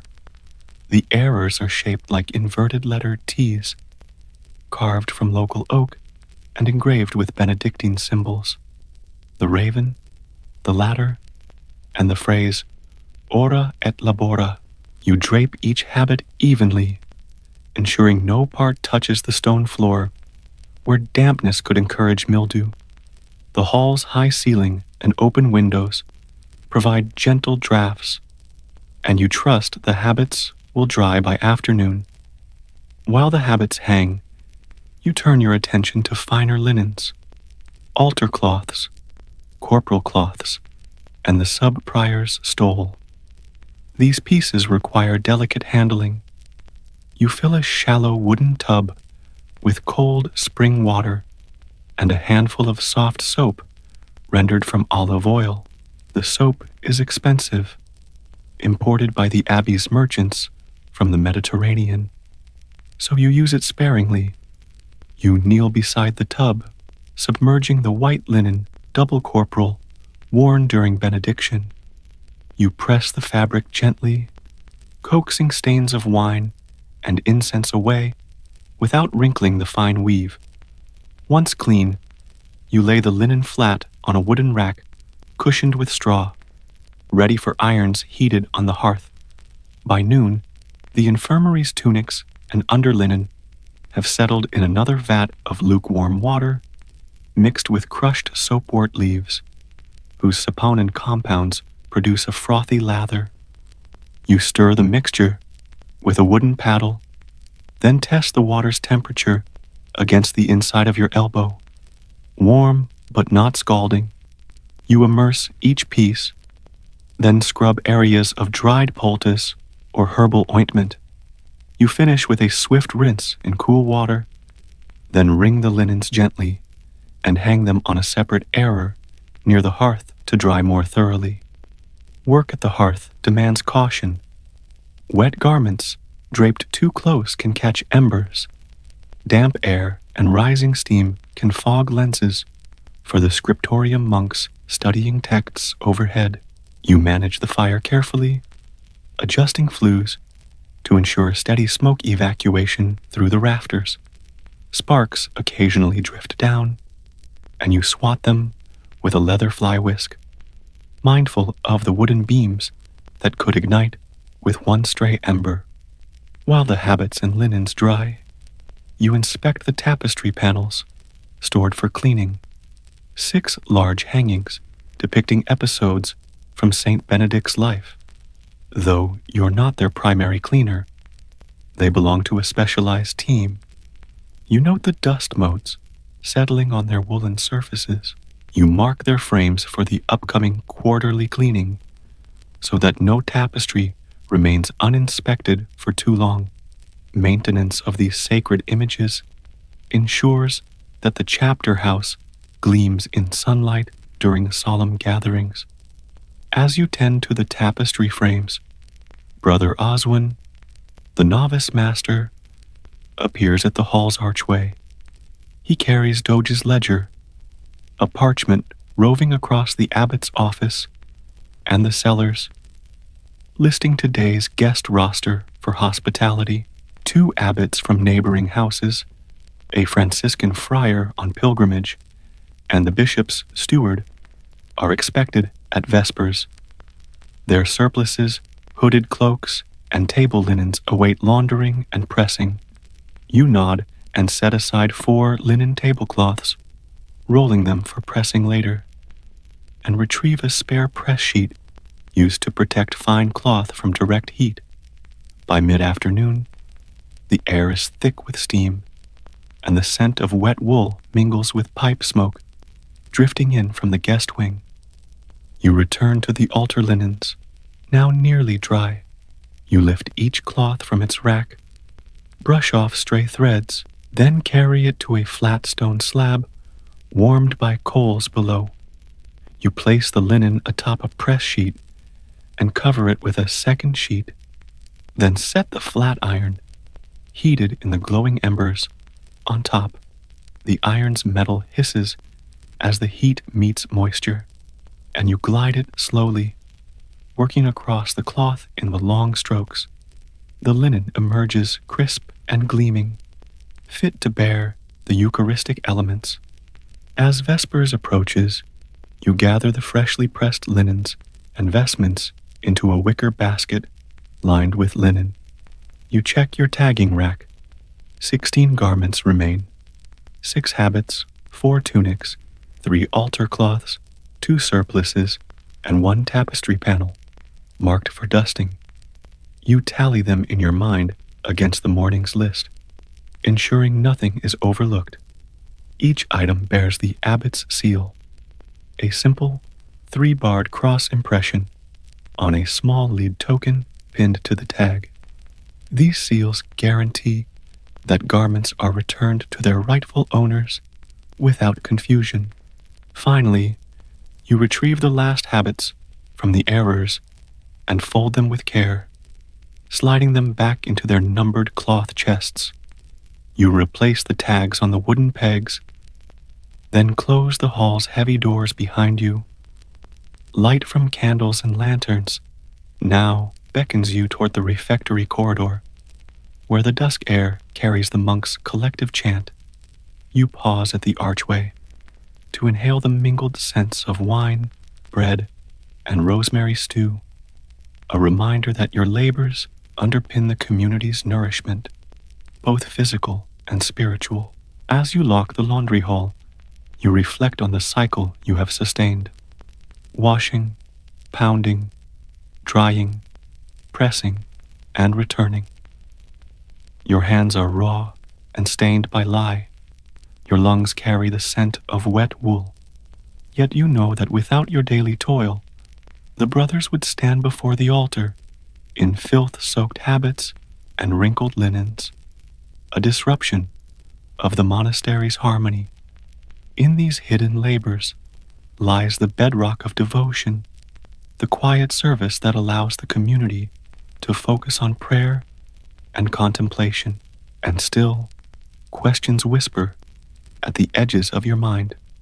Will tomorrow's heavy rains soak through the walls and dampen the drying habits? Will the tapestry's embedded dust bloom into moth larvae if left too long? How many silent hours remain before your hands give out and another lay brother must take your place? By the time the vespers bells toll, the laundry hall's hearth has cooled to warm ashes, and the twilight breeze drifting through the open windows carries the mingled scents of wet wool and beeswax polish. Today's load of garments and linens has passed through the fulling pools, the pounding beam, the washing vats, and the pressing hearth. Yet the work is far from done. In Section 2 of your fortnightly cycle, you attend to the finishing touches, starching, mending, careful folding, and inventory checks that ensure no habit, surplus, or corporal cloth goes astray. You begin with the starching of the novice's habits. Though wool tolerates only minimal stiffening, a light starch gives the cassock's collar the crisp dignity expected of those newly professed. You mix a simple starch solution in a shallow tub, flour from the Abbey's mill, whisked into spring water until the paste is smooth. You dip each collar into the solution, then lay the habit flat on a clean marble slab in the service corridor. A novice assistant holds the collar taut while you glide a warm iron over the starched cloth, coaxing out every wrinkle. The linen collar emerges gleaming white, its edges sharp enough to cast miniature shadows on the habit's yoke. Next, you turn to mending. Hours of scrubbing and pounding have loosened several hems and frayed the sleeves of the infirmary tunics. You fetch your sewing kit, a small wooden box containing beeswax, needle cases, spare linen thread in undyed white and brown, and patches of thick wool for emergencies. You lay a tunic belonging to Brother Osmond on the mending table. Its right sleeve seam has come undone, revealing a jagged tear where the bishop's walker brusquely scraped the wool. You thread a sturdy needle with matching brown thread, anoint the thread with beeswax to prevent fraying, and begin a flat-felled seam repair.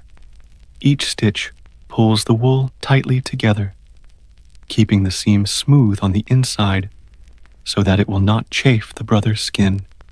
Half an hour later, the sleeve is whole again, and you mark the repair on your linen tally scroll with a small cross, noting Osmond's tunic, sleeve seam, reinforced patch, with mending complete. You tackle the fine linens. The altar cloths that you pressed this morning now hang stiff and immaculate, yet the corporal cloths used during benediction demand inspection for pinholes or incense burns. You lay one corporal atop a velvet cushion, illuminating it with a lantern held low so that any imperfections cast stark shadows. Sure enough, you spot a tiny burn mark at the corner, an errant ember carried on fragrant smoke from the censer. You clip the surrounding fibers with small scissors, then apply a minute patch of linen underlay, securing it invisibly with delicate hemming. After smoothing the patched area with your fingertip, you stroke the cloth gently, verifying that the repair will lie flat under the consecrated host at tomorrow's Mass. Your next task involves the guest vestments, 4 heavy wool cloaks lined with linen, embroidered with the abbot's seal on their breast. Each cloak belongs to a visiting prelate who will don it for the evening meal. You unroll them on a long table and inspect the embroidered badges. One cloak, destined for the Franciscan friar, has a loose thread in the circular seal. You thread a fine linen needle with matching colored silk thread and rework the border stitch, anchoring it securely without altering the design. Then you fold the cloak precisely in thirds, aligning its hood and throwing strap, and place it in a cloth chest lined with cedar shavings to ward off moths.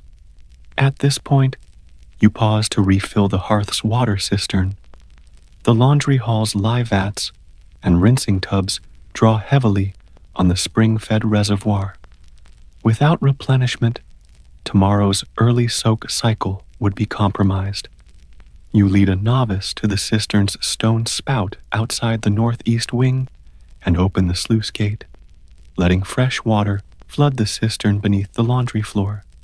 You check the mechanism, an iron-latched trapdoor, and clear leaves and sediment from its grate. Before closing the gate, you scoop a handful of water to test its clarity.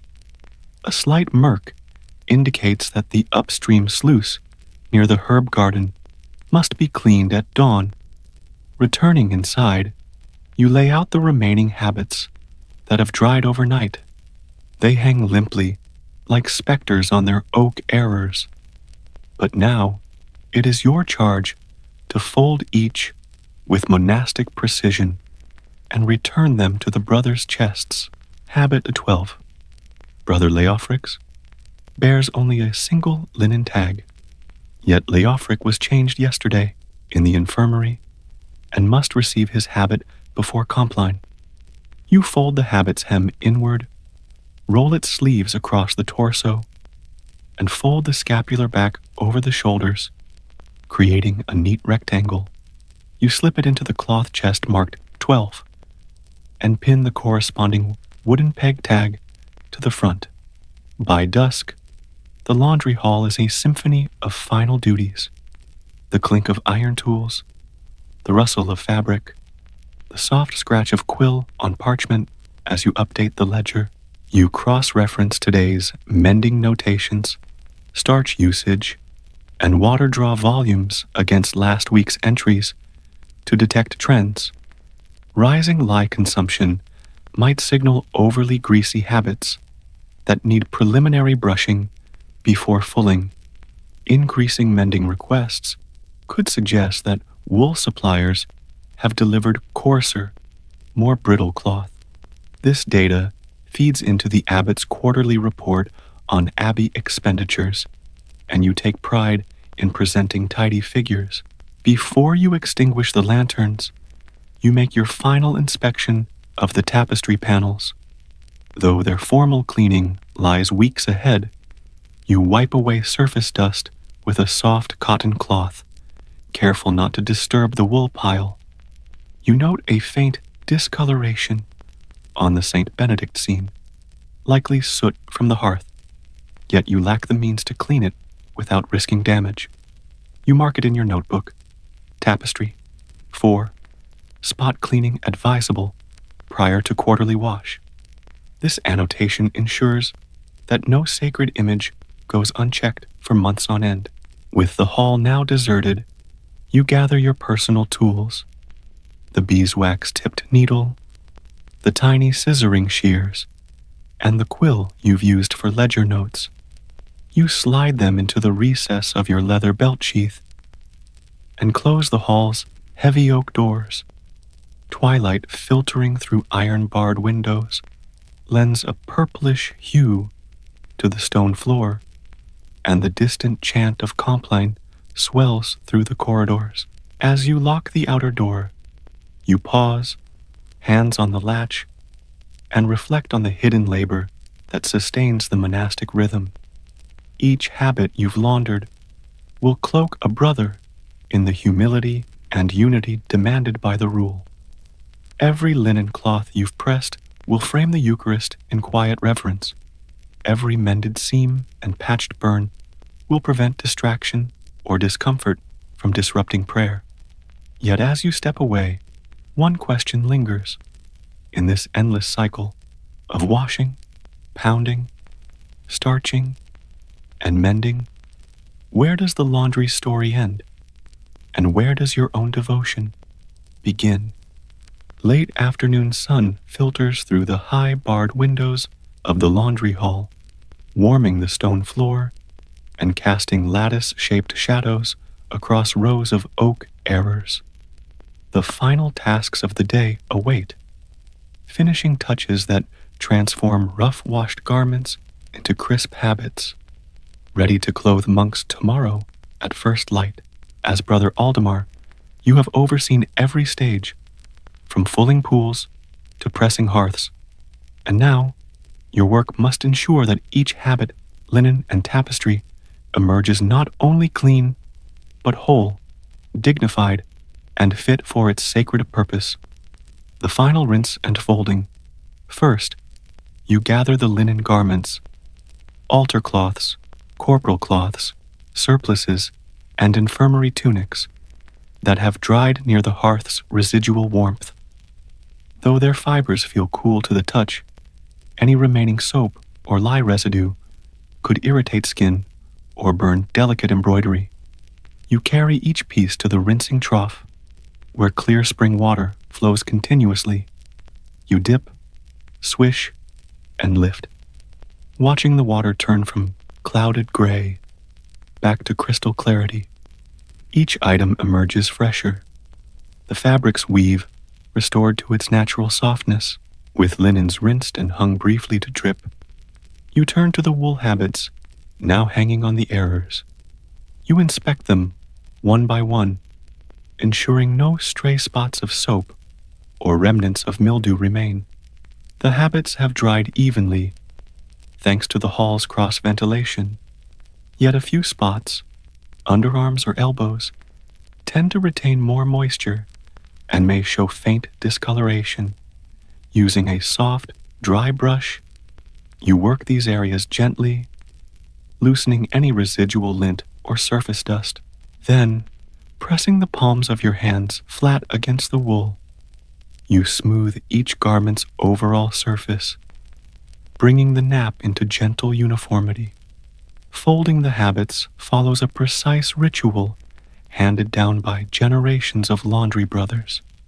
You first lay a habit face down on a broad, clean plank, aligning the shoulders near the board's top. You fold the sleeves inward toward the garment's center, ensuring the cuffs meet precisely along the middle seam. Then, you fold the hem upward in 3 equal parts, creating a tidy rectangle. As you fold, you pause at habit 47, Brother Benedict's, whose scapular shows a sequence of delicate stitch repairs.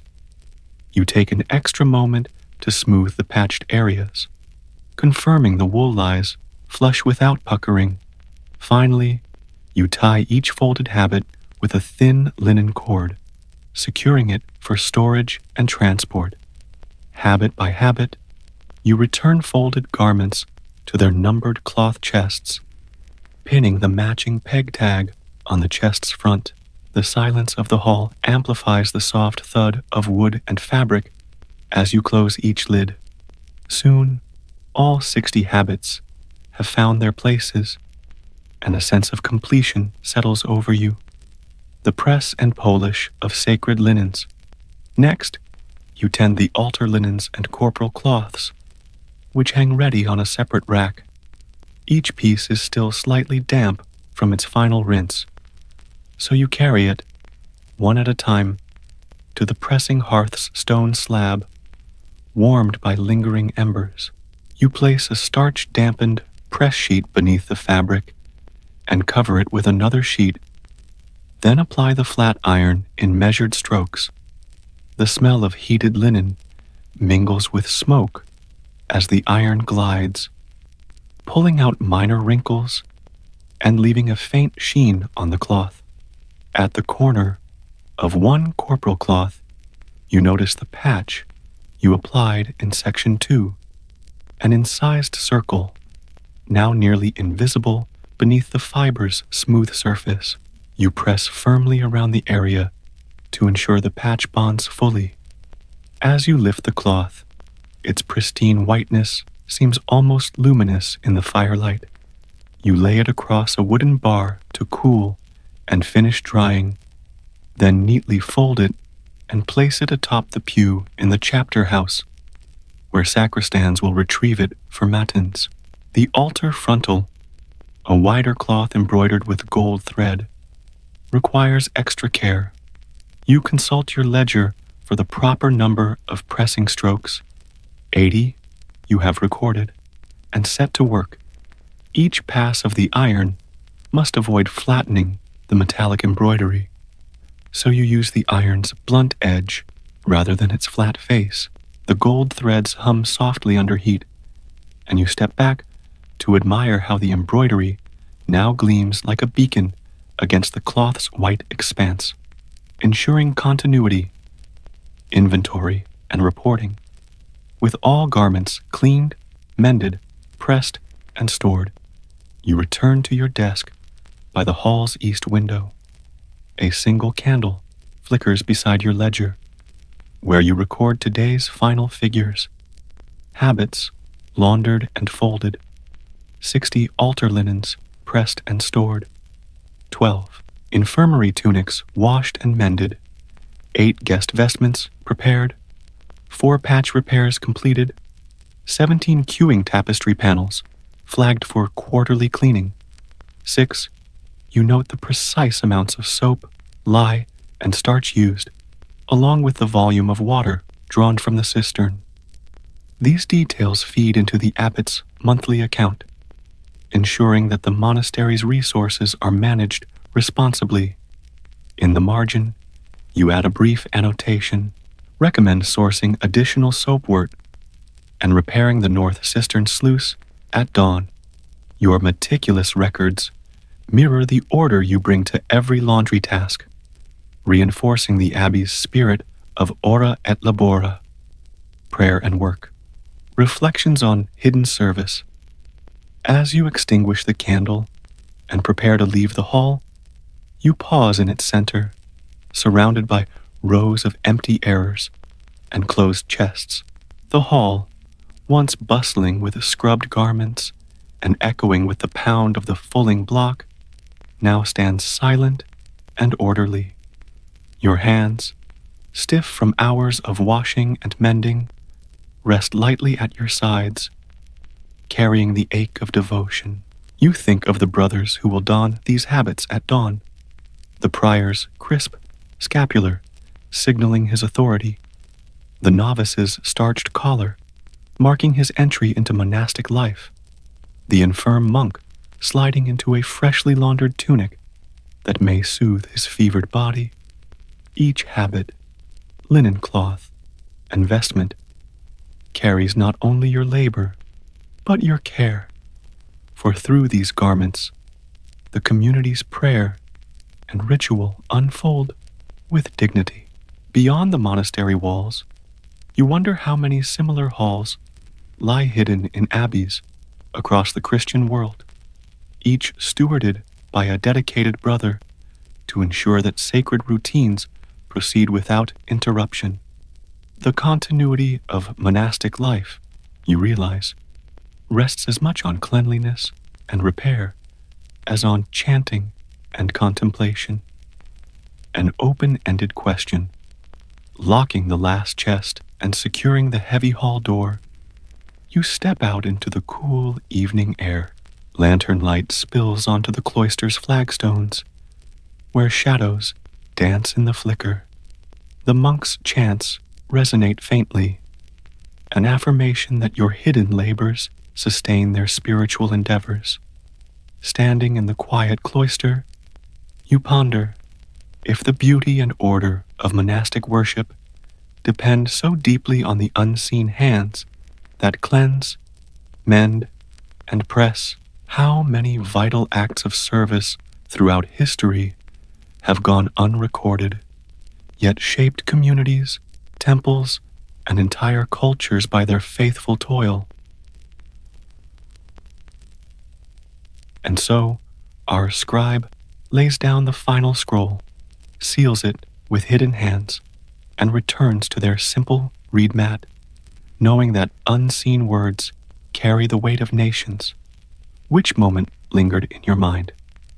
Was it the discipline of copying grain quotas, the tension before the overseer's seal, or the silent question of power behind the pen? Share your thoughts in the comments below. If tonight's journey soothed your spirit, a like or share helps guide others here. and subscribing ensures more soft whispers from history. Rest well now, dear listener. The scrolls are closed, the lamp grows dim, and sleep awaits.